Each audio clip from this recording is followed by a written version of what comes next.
Movie शुरू होती है एक इन्फॉर्मेशन से कि 1979 में स्काईलैब स्पेस स्टेशन अपनी ऑर्बिट से नीचे गिर जाती है। ये स्टेशन साइंटिफिक एक्सपेरिमेंट्स के लिए बहुत इंपॉर्टेंट था और इसका ज्यादातर मलबा तो री एंट्री में जल गया, लेकिन नासा ने कुछ टुकड़े रिकवर कर लिए। उन्हें लगा कि उन्होंने सारे फ्रैगमेंट्स कलेक्ट कर लिए हैं, पर वे गलत थे। फिर स्टोरी प्रेजेंट से 18 साल पहले वेस्टर्न ऑस्ट्रेलिया में शिफ्ट हो जाती है। एक बाइकर बहुत जल्दी में एक स्टेशन पे रुकता है और एक फोन बूथ से डॉक्टर मार्टिन को कॉल करता है। मार्टिन इटली में होती है। आदमी उन्हें अर्जेंटली बताता है कि उन्हें सबको बचाना होगा। नासा के एक टैंक से कुछ चीज निकलकर बाहर आ गई है और लोगों को मार रही है। जब वो अपना एग्जैक्ट लोकेशन बताने ही वाला होता है, नेटवर्क कट हो जाता है। 27 घंटे बाद डॉक्टर मार्टिन उस जगह पे पहुंचती है जहां ऑफिसर रॉबर्ट क्विन भी आता है, साथ में ऑफिसर ट्रिनी भी है जो रोमानिया से है। ट्रिनी पूछती है कि स्काईलैब अब प्रॉब्लम कैसे पैदा कर रहा है जब वे 1979 में ही गिर चुका था। मार्टिन बताती है कि टैंक्स के साथ एक पैरासाइट भी भेजा गया था जो किसी भी एनवायरनमेंट में खुद को अडेप्ट कर सकता है। ये पैरासाइट यहां एक स्टोरेज टैंक के साथ गिरा था। वो आसपास देखती है और कहती है कि जब से वे लोग यहां आए हैं, किसी को भी अपने घर से बाहर निकलते हुए नहीं देखा। वे हिजमेट सूट पहनते हैं, अपने बॉडी कैमरे एक्टिवेट करते हैं और आगे बढ़ने लगते हैं। पास के घरों में ढूंढते हैं, लेकिन कोई लोग नहीं मिलते। आगे बढ़ते हुए डॉक्टर मार्टिन को वो गिरा हुआ टैंक दिखता है और वो दूसरों को उससे दूर रहने को कहती है। डॉक्टर मार्टिन टैंक को अपने इंस्ट्रूमेंट्स से इंस्पेक्ट करने लगती है और रॉबर्ट कहता है कि वो पेरीमीटर बनाए रखे ताकि कोई पास ना आए। जब डॉक्टर मार्टिन को पैरासाइट दिखता है, वो देखती है कि वे अलार्मिंगली फास्ट रेट से बढ़ रहा है। तभी दूसरी तरफ ट्रिनी को एक इंसान की कॉर्प्स मिलती है। रॉबर्ट और डॉक्टर मार्टिन जब ऊपर जाकर उसे चेक करते हैं, उसी वक्त पैरासाइट मार्टिन के बूथ से चिपककर अंदर घुसना शुरू कर देता है। जब वे ऊपर पहुंचते हैं, वे देखते हैं एक बॉडी जो बिल्कुल डिस्ट्रॉय हो चुकी है, जैसे फटकर बिखर गई हो। रॉबर्ट कुछ और देखता है। वे घर की छतों पर भी बिखरे हुए बॉडीज देखते हैं। डॉक्टर मार्टिन बताती है कि बिल्कुल ऐसे ही पैथोजेनिक फंगी बॉडीज को इन्फेक्ट करती है, पूरा कंट्रोल ले लेती है, अंदर मल्टीप्लाई होती है और लास्ट में बॉडी को फटने पे मजबूर कर देती है। अचानक उस बॉडी का सिर फटता है और वे जगह छोड़ने लगते हैं। लेकिन डॉक्टर मार्टिन पैरासाइट का सैंपल लेने के लिए रुक जाती है और उसके पैरों से चिपका हुआ पैरासाइट उसकी हील्स के थ्रू बॉडी में एंटर करता है और उसके ब्लड सेल्स में मिक्स हो जाता है। जैसे ही वे जा रहे हैं, डॉक्टर मार्टिन को कुछ अजीब महसूस होने लगता है। वो अनकॉन्शियस होने लगती है। रॉबर्ट को लगता है कि मार्टिन के साथ कुछ हो रहा है। पैथोजेनिक फंगस डॉक्टर मार्टिन के बॉडी में तेजी से फैलता है और उसके नर्वस सिस्टम को कंट्रोल करने लगता है। डॉक्टर मार्टिन अचानक वैन की तरफ भागती है और ट्रिनी को कुचलने की कोशिश करती है, लेकिन रॉबर्ट उसे बचा लेता है। मार्टिन फिर ट्रिनी की गन पकड़ती है और ट्रिनी को गोली मारने ही वाली होती है कि वो खुद को कंट्रोल करके खुद को गोली मार लेती है। इसके बाद मिलिट्री आती है और सैंपल्स को अचेसन माइंस में ले जाती है, जहां यूएस मिलिट्री सिक्योरिटी स्टेशन थी। सोल्जर्स सैंपल्स को अंडरग्राउंड फैसिलिटी में ले जाते हैं। वे साइंटिस्ट्स को सैंपल्स देते हैं जो केयरफुली एक्सट्रैक्ट करके दूसरे सैंपल्स के साथ कोल्ड स्टोरेज में रख देते हैं। इसके बाद काफी साल बीत जाते हैं और मिलिट्री सिक्योरिटी वहां से हटा ली जाती है। दूसरी तरफ हम ट्रेविस को देखते हैं जो अपनी कार से उसी जगह काम पर जा रहा है जो अब एक स्टोरेज फैसिलिटी बन चुकी है।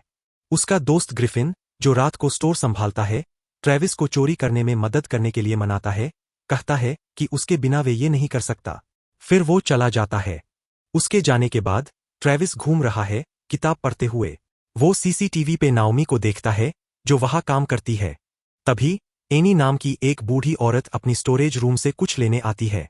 वो ट्रेविस को बताती है कि आज उसकी एनिवर्सरी है और वो कुछ सामान लेने आई है।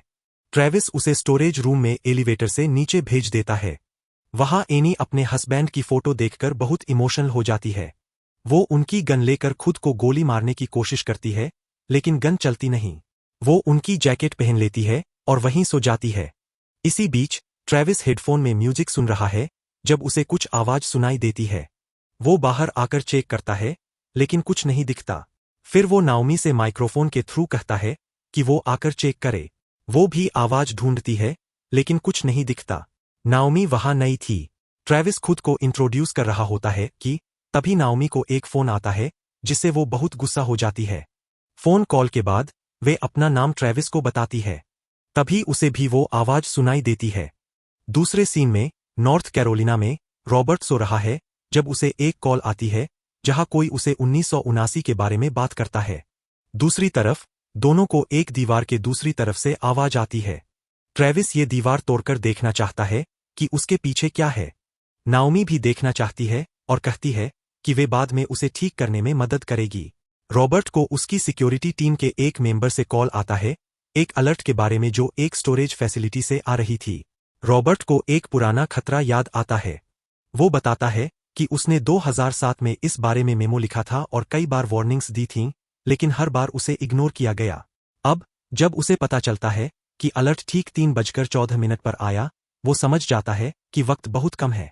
वो कहता है कि वो सीमोर जॉनसन के पास है और 1.5 घंटे में पहुंच सकता है, लेकिन पहले से तैयारियां करनी होंगी। रॉबर्ट क्लियर करता है कि ये कोई ऑर्डिनरी वार्निंग नहीं है, बल्कि एक असाधारण और तेजी से फैलता हुआ खतरा है जिसे कंप्लीट इक्विपमेंट और अथॉराइजेशन के बिना नहीं रोका जा सकता। अबीगेल रॉबर्ट की बातों से सहमत होती है और उसकी सारी इक्विपमेंट डिमांड्स पूरी करने की कोशिश करती है। दूसरी तरफ ट्रेविस और नाओमी दीवार तोड़कर अंदर जाते हैं, जहां वे सारी इक्विपमेंट देखते हैं जो इस चैम्बर को कंट्रोल करने के लिए यूज होती थी। नाओमी को इस इक्विपमेंट के बारे में जानकारी है, जिससे ट्रेविस काफी इंप्रेस्ड होता है। वे एक मैप भी ढूंढते हैं और पता लगाते हैं कि ये पहले मिलिट्री बेस था। नाओमी नीचे लैब्स देखने के लिए बहुत एक्साइटेड है और ट्रेविस को मनाने की कोशिश करती है। ट्रेविस कूल बनने के लिए हाँ कर देता है, लेकिन बाहर आकर कहता है कि वो बातचीत में लोगों को हाँ कह देता है और फिर मुश्किल में फंस जाता है और उसे सोचने का वक्त चाहिए क्योंकि उसे उस बंकर में नीचे जाना है। वो खुद को तैयार करता है और दोनों नीचे जाने ही वाले होते हैं कि एक कार आती है और स्टोर चेक करती है, फ्रस्ट्रेट होकर चली जाती है। नाओमी और ट्रेविस नीचे जाते हैं और उस चैम्बर में एंटर करते हैं। अचानक वार्निंग लाइट्स ब्लिंक करने लगती है, लेकिन दोनों आगे बढ़ते रहते हैं, जहां वे मास्क और दूसरी इलेक्ट्रॉनिक्स पड़ी देखते हैं। जैसे ही वे पीपीई किट्स देख रहे होते हैं, उन्हें उस जगह एक ओपनिंग दिखती है और अंदर सीनिया दिखती है जो काफी गहरी है। ट्रेविस पहले नीचे उतरना शुरू करता है।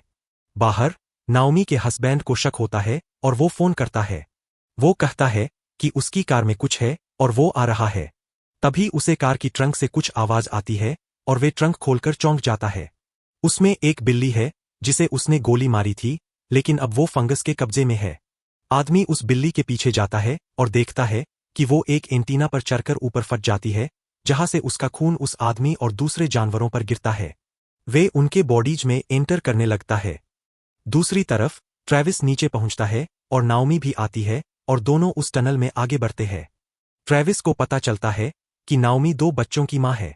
उन्हें एक दरवाजा मिलता है जिस पर लिखा है कि सिर्फ डीटीआर इस दरवाजे को एक्सेस कर सकता है, लेकिन ट्रेविस उसे इग्नोर करता है और खोल देता है। अंदर घुप अंधेरा है और दोनों देखते हैं कि ये एक कोल्ड स्टोरेज रूम है।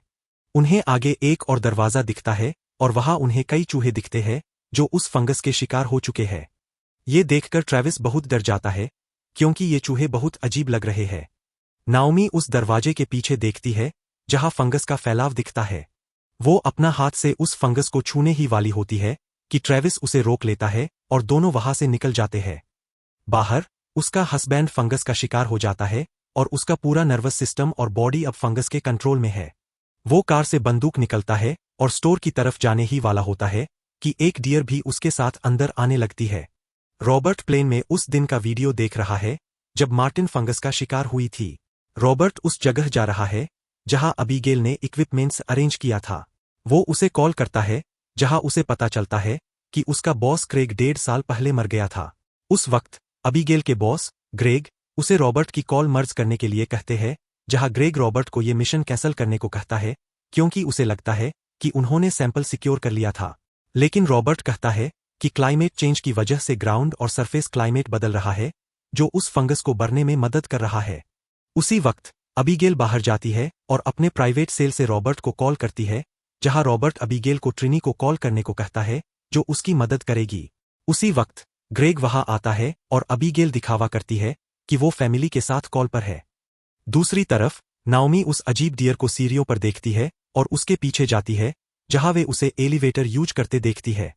सालों पहले वे फंगस निकल आया था और सब कुछ इन्फेक्ट कर रहा था, और कुछ घंटे पहले ये एक कॉकरोच को इन्फेक्ट करता है जो आगे जाकर चूहों को इन्फेक्ट करता है। फिर वे कॉकरोच टनल से गुजरते हुए कुछ मिनट पहले नाओमी के हस्बैंड की कार के नीचे मर जाता है, जिससे उसकी कार में बिल्ली इन्फेक्ट हो जाती है। खतरा समझते हुए नाओमी और ट्रेविस निकलने लगते हैं कि वो डियर आ जाती है और उन पर हमला करने ही वाली होती है कि वे फट जाती है। नाओमी का हस्बैंड आता है जो फंगस का शिकार है और नाओमी को कहता है कि उसने उसकी बिल्ली मार दी है। ये कहकर वे उन पर गोलियां चलाने लगता है। नीचे एनी जो सो रही थी जाग जाती है। ये दोनों नाओमी के हस्बैंड से बचने के लिए स्टोरेज लॉकर्स में भागते हैं। वे भागते हैं लेकिन उससे फेस टू फेस मिलते हैं और जैसे ही वो उन्हें ढूंढने ही वाला होता है ट्रेविस एक लॉकर खोलता है और दोनों उसके अंदर छुप जाते हैं। लेकिन वे शटर पूरी तरह नीचे नहीं कर पाते और उसके जाने का इंतजार करते हैं। फिर कुछ नीचे गिरता है लेकिन इससे पहले कि नाओमी का हस्बैंड उसे चेक करे ट्रेविस उसे उठा लेता है और वो चला जाता है। लेकिन जैसे ही दोनों उठते हैं ट्रेविस गलती से आसपास की चीजें गिरा देता है जिससे काफी आवाज होती है और नाओमी का हस्बैंड पास आता है और शटर खोलने ही वाला होता है लेकिन दोनों उसे जोर से बंद कर देते हैं। रॉबर्ट ट्रिनी से मिलता है जहां वे उसे बताती है कि उन्हें अभी आइटम 7 लेना है और वे निकल जाते हैं। अबीगेल रॉबर्ट को नाओमी की इमरजेंसी कॉल के बारे में बताती है और उसे रॉबर्ट की कॉल में ऐड कर देती है जहां नाओमी उन्हें फंगस, डियर और अपने हस्बैंड के बारे में बताती है। रॉबर्ट उन्हें कहता है कि वही रुके और किसी भी हालात में दूसरों को कॉल ना करें और फंगस के कांटेक्ट में ना आएं। ट्रेविस कहता है कि ये सब जॉम्बीज है जिन्हें सिर्फ फैलना है और कुछ नहीं किया गया तो ये बहुत से लोगों को इन्फेक्ट कर देंगे। उसी वक्त ऊपर से गाड़ियों की आवाजें आने लगती है लेकिन ट्रेविस समझ जाता है कि ये मिलिट्री नहीं बल्कि ग्रिफिन और उसके साथी है जो स्टोर लूटने आए हैं। वे सारे लोग स्टोर में घुसते हैं जहां उन्हें वो मरी हुई डियर दिखती है और ये देखकर ग्रिफिन सोचता है कि ट्रेविस ने अकेले सारा माल ले लिया। वे सारे टीवी चुराने के लिए नीचे जाते हैं कि एक औरत को कुछ अजीब महसूस होता है। रॉबर्ट और ट्रिनी के घर पहुंचते हैं आइटम 7 लेने जहां उन्हें आइटम 7 एक ट्रंक में मिलता है।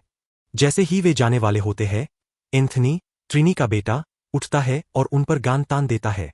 ट्रिनी ने उसे कभी इस बारे में नहीं बताया था और वो काफी कंफ्यूज्ड है।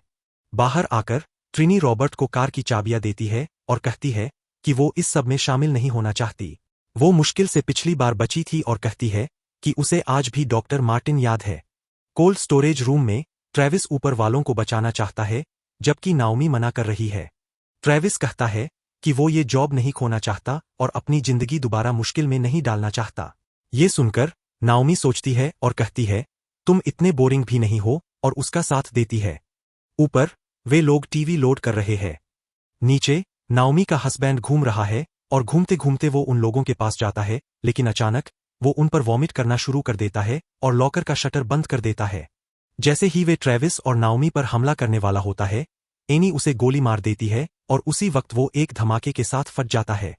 रॉबर्ट अबीगेल को कॉल करता है और कहता है कि एक आंधी आ रही है और अगर ये पानी के कांटेक्ट में आया तो आग की तरह फैल जाएगा, इसलिए रॉबर्ट को एक एयरफील्ड चाहिए। अबीगेल कहती है कि उसका एक दोस्त है जिसे वे जानती है। रॉबर्ट कहता है कि उन्हें इन्फेक्टेड लोगों को भी डिटेक्ट करना चाहिए। स्टोर में ट्रेविस एनी से बंदूक लेता है और उसे बाहर निकलता है। इसी बीच ग्रिफिन का दोस्त उसे छोड़कर भाग जाता है। ग्रिफिन ट्रेविस पर बंदूक तान देता है। तभी शटर से आवाजें आने लगती है और ग्रिफिन ट्रेविस से कहता है कि वो शटर खोल दे नहीं तो उसे गोली मार देगा। जैसे ही ट्रेविस शटर खोलने जाता है नाओमी एक सटिंग्विशर से ग्रिफिन पर हमला कर देती है। ट्रेविस और नाओमी दोनों भागने लगते हैं और बाहर आते हैं जहां उन्हें रॉबर्ट दिखता है। नीचे ग्रिफिन अपनी चाबियां लेने जाता है। रॉबर्ट उन दोनों को नीचे जाने की तैयारी कराता है और कहता है कि वो अब उनकी टीम है और उन्हें पीपीई किट्स देता है। वो उन्हें बम दिखाता है जिससे वो इस जगह को अंडरग्राउंड से उड़ाने वाला है। रॉबर्ट कहता है कि उनके पास निकलने के लिए सिर्फ 9 से 16 मिनट होंगे और वो ऊपर रहकर सारे इन्फेक्टेड चीजों को मारने की कोशिश करेगा। नीचे इन्फेक्टेड लोग बाहर आते हैं। ग्रिफिन की टीम का एक आदमी उनको देखकर हड़बड़ी में उस फंगस पर गिर जाता है और इन्फेक्टेड हो जाता है जहां उसका दोस्त क्यूबा एक धमाके में मर जाता है। नाओमी और ट्रेविस पीपीई सूट पहनते हैं और नीचे जाते हैं और रॉबर्ट उन लोगों की गाड़ी का टायर पंक्चर कर देता है। जैसे ही एक इन्फेक्टेड ऊपर आता है अबीगेल थर्मल कैमरा से रॉबर्ट को बताती है और रॉबर्ट उसे गोली मार देता है। नीचे दोनों ट्रेविस और नाओमी उस जगह फिर से जाते हैं और बम नीचे उतारना शुरू करते हैं।